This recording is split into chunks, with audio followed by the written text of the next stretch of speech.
վարչապետ Ստրասբուրգում ԵԽԽՎ-ում 3 մտահոգություններ էր հնչել, որ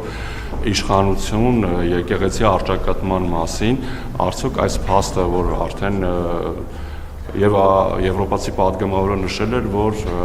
ժողովրդավարության մարդու իրավունքների ոտնահարում չէ, արդյոք երբ եպիսկոպոսները ձերբակալվում են,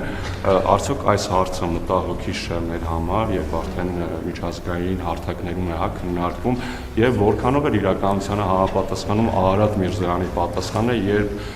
չկա դատական կայացրած ակտ, բայց նա վստահ այսպես ասում է, որ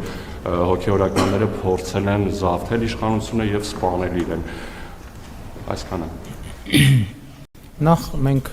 միջազգային հարթակներում որևէ հարցի քննարկման հետ կապված խնդիր չունենք, որովհետեւ մեր գործելակերպը թափանցիկ է, հստակ է, հիմնավորված է։ Երկրորդը, չկա եկեղեցի պետություն հակամարտություն, ինչպես դուք նշեցիք, կա եկեղեցում իշխանությունը ուզուրպացրած անձ, որը ոչ մի պայմանով չի կարող լինել այդ պաշտոնում, եւ մենք բոլոր հնարավոր միջոցները թույլատրելի եւ օրինական ձեռնարկելու ենք նրան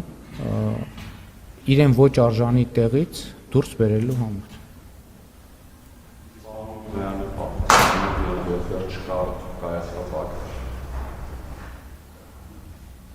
Կան փաստեր։